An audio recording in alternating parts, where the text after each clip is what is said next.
I miss you a lot, and I miss hearing your voice. Your voice always centers me and makes me feel so happy, but I know I'll get to hear it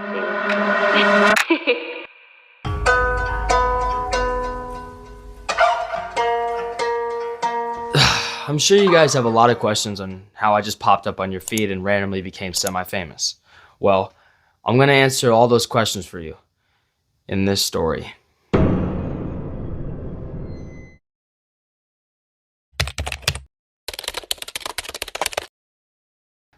It was one of your casual mornings, getting up and getting ready for my day. Went on a walk, called my girlfriend, and talked for a little bit. After doing so, we had planned to meet up and hang out that day, even though her parents didn't allow it. That was mistake number one. And mind you, before I continue, I was deeply in love with this girl. I had something special with her, and there was almost no one like her at the time. And we were patiently waiting for 8 months straight just to be able to date, because her parents were strict and wouldn't allow us. So mistake number two was taking things into our own hands. We decided that day that even though her parents don't want us hanging out outside of youth group, we decided to meet up and hang out anyways. Mistake number three, we formulated a plan behind our parents' backs.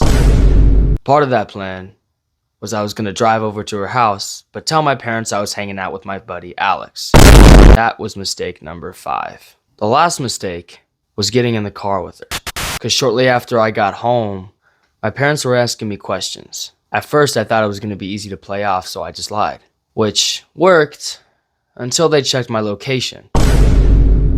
I knew I wasn't going to talk to her for a long time, but I didn't realize how long it was actually going to be. At first, they said it would just be a month. At least I thought. But as time went by, I heard nothing from her. And what better thing to do when I was in this pain than write a song? So I did. I spent days, weeks, even months writing music about her, and it didn't do well at all. None of it was succeeding, but I still waited patiently, praying and hoping and believing that she'd come back saying that we'd be okay. About 6 months after the fall, after the incident we had, I remember sending her a letter, text, telling her everything, how I've been feeling and how it's been going this last half a year. And just when I thought all hope was lost, I got a text from her after 7 months of hell.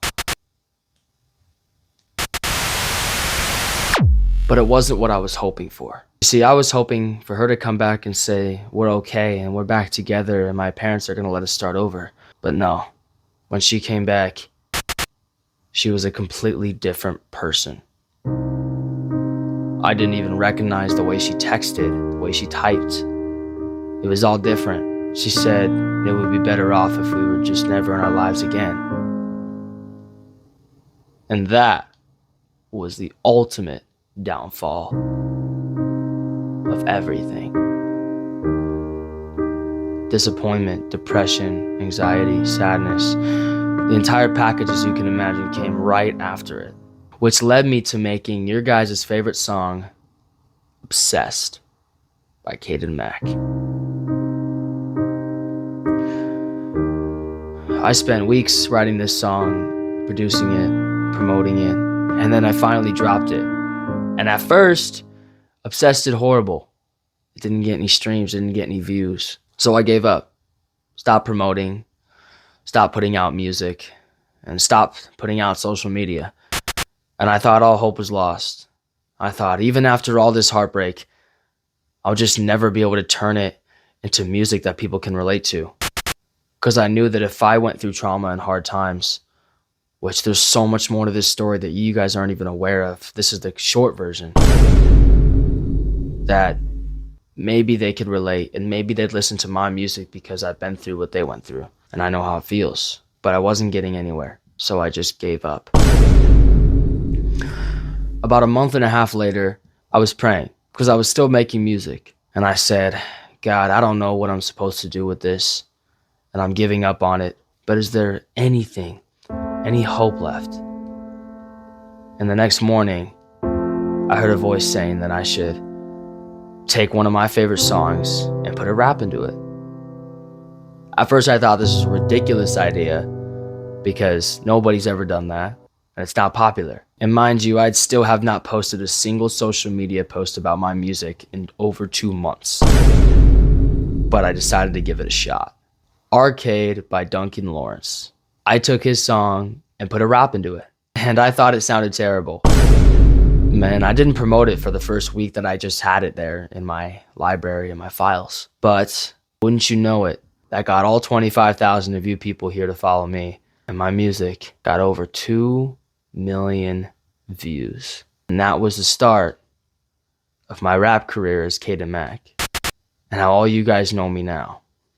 And to this day, I've never talked to that girl again. But I did meet a girl at my work. And the point is, everything is on the other side of just doing it one more time. So if you feel like giving up on your dream or your passion, just do it one more time. Because you will find the success if you keep going. Everything's better on the other side. It's Kid Mac.